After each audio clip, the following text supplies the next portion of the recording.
ఈ బిజినెస్ ఏదైనా మీ ఊర్లో ప్రమోషన్ చేయాలంటే అది సుమన్ టీవీతోనే సాధ్యం. ఇప్పుడే సంప్రదించండి. పట్టపగలే శ్రీకాకుళంలో ఒక హత్య ఈ రోజు మొత్తం ఉత్కంఠంగాను అందరిని ఒక అల్లకల్లోన అయితే రేపింది.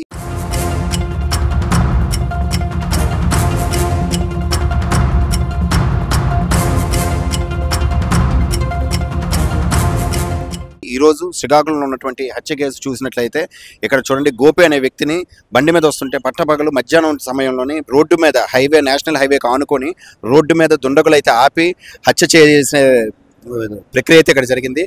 హత్య చేసి ఇక్కడ నుంచి తీసుకుంటూ వచ్చి ఇక్కడ బండి మీద వస్తూ గుద్దుకుంటూ అంటే ఆయన కొడుతూ ఇలా ఈ త్రుప్పల్లోకి అయితే తీసుకొచ్చి ఇక్కడ హత్య చేయడం అయితే జరిగింది.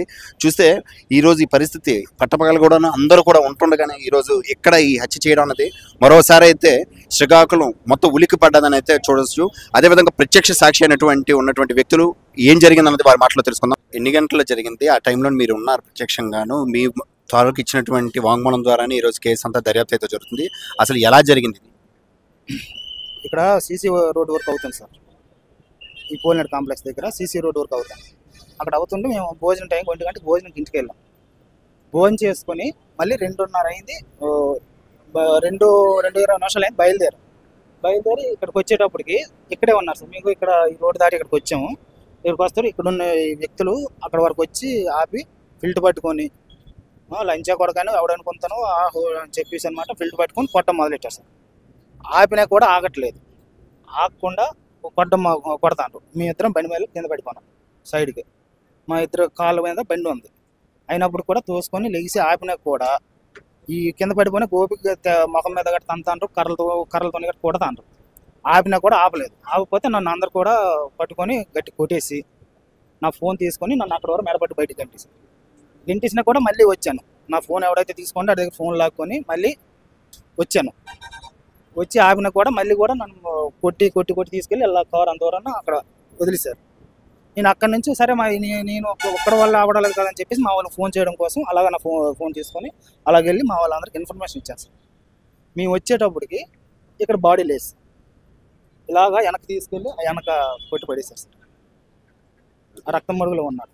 ఇప్పుడు ఇక్కడ జనసంచారం అయితే ఉన్నారు. జనసంచారం ఉన్నా అంటే ఇలాగే వెహికల్స్ గట్రా వెళ్తాని చూసుకొని వెళ్ళిపోతాను తప్ప కానీ ఎవరు ఆగడం చేయడం ఏం లేదు. ఇక్కడ ఈ షాపులో కూడా ఉన్నారు, వాళ్ళు కూడా వాళ్ళ పనుల్లో వాళ్ళు ఉన్నారు తప్ప కానీ వాళ్ళు కూడా ఎవరు రాలేదు.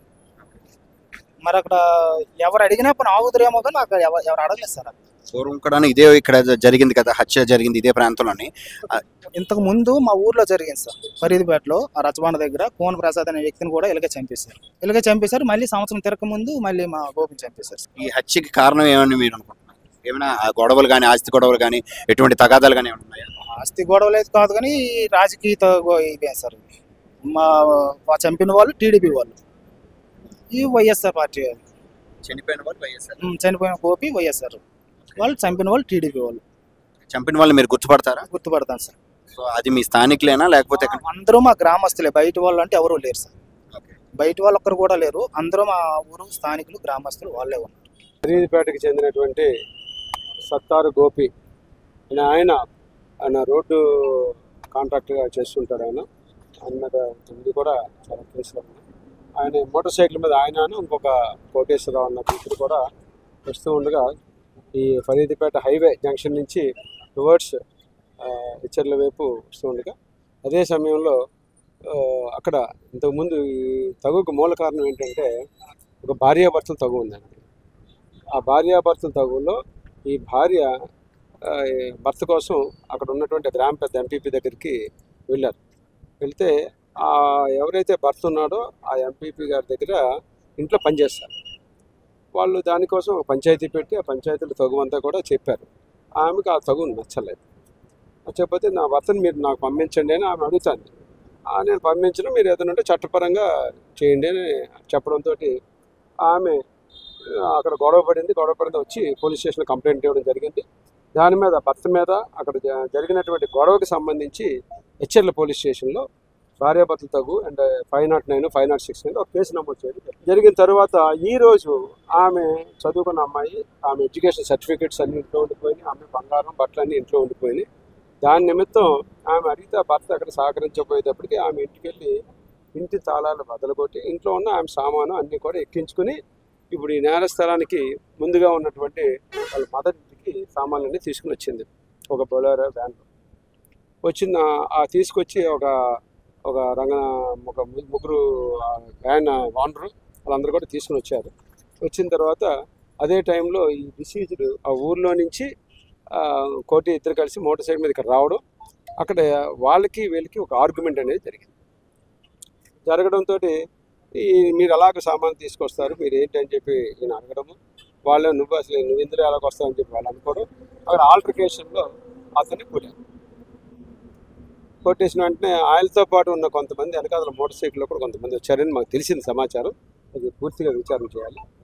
అక్కడ వీళ్ళందరూ కలిసి అతన్ని అటాక్ చేయడంతో కర్రలతో దాడి చేసినట్టుగా ఇక్కడ కనిపిస్తుంది నేరస్థలంలో. మేము దాని మీద పూర్తి దర్యాప్తు చేయాలి. ఇంజురీ అయితే head injury, severe blunt cut అయిపోయిన ఇంజురీ అయితే ఉంది. ఇమీడియట్గా అతన్ని మనకి ఫిర్యాదుదారు చెప్పిన దాని ప్రకారం ఇతన్ని ఆ మోటార్ సైకిల్ వచ్చిన లాక్కుని ఆ బిల్డింగ్ వెనక్కి తీసుకెళ్ళి అక్కడ బ్రూటల్గా కొట్టడంతో ఆయన చనిపోయాడని చెప్పి వాళ్ళు చెప్పారు. దాన్ని క్లోజ్ టీమ్ని, డాగ్ స్క్వాడ్ని అన్నీ తీసుకొచ్చాము. అన్నీ కూడా వెరిఫై చేస్తున్నాము. అన్ని కోణాల్లో కూడా చూస్తున్నాము. ఆల్రెడీ ఆ ఊరిలో వికెట్ అన్నీ కూడా ఉన్నాయి. ఇది ఊరిలో జరిగిన తగువ కాదు, ఇది హైవే మీద, నేషనల్ హైవే మీద ఆనుకొని ఉన్నటువంటి ఏరియాలో ఇది జరిగింది. అందులో అతన్ని చంపారు. ఇమ్మీడియట్గా మా టెక్నికల్ టీమ్స్ తోటి అన్నిటితో కూడా దర్యాప్తు చేస్తున్నాం. మా సిఐసి ఊరంతా కూడా మళ్ళీ పికెట్స్ ఏర్పాటు చేయడం జరిగింది. పికప్ టీమ్స్ అన్ని కూడా పెట్టాము. వాళ్ళ పరిస్థితుల్లో వాళ్ళ ముద్దాయిల్ని పట్టుకుని అరెస్ట్ చేయడం జరుగుతుంది. ఫ్యామిలీ ఇష్యూగా మీరు చెప్తున్నటువంటి పరిస్థితి ఇప్పుడు వచ్చినటువంటి ప్రత్యేక సాక్షులు కానీ మిగతా వాళ్ళు పూర్తిగా రాజకీయ నేపథ్యం ఉంది. వచ్చే దీంట్లో కూడా రాజకీయ కోణంలోనే వాళ్ళు మాట్లాడడం కూడా జరిగింది. మమ్మల్ని దుర్భాషలాడారు. ఆ రకంగానే చూడాలి. రాజకీయంగా మమ్మల్ని అంతం చేయడంలోనే మరి రాజకీయ కోణం అనేది ఎవరు అతనికి వేరే పార్టీలు ఉంటే ఉండొచ్చు, కానీ మాకు ఇచ్చిన ఫిర్యాదులో కూడా ఇది భార్యాభర్తలు తగు అక్కడ ఎంపీపీ గారి దగ్గర పెట్టడము, దాని మీద వారు ఇద్దరిని ఏదో తగు సెటిల్ చేయడానికి ప్రయత్నించడము, ఆమెకి నచ్చగా ఆమె వెళ్ళిపోవడము, తర్వాత సామాన్లన్నీ కూడా ఇల్లు భద్రపడి సామాన్లు తీసుకురావడం అంతా కూడా వాళ్ళు క్లియర్గా ఫిర్యాదు రాసిచ్చారు.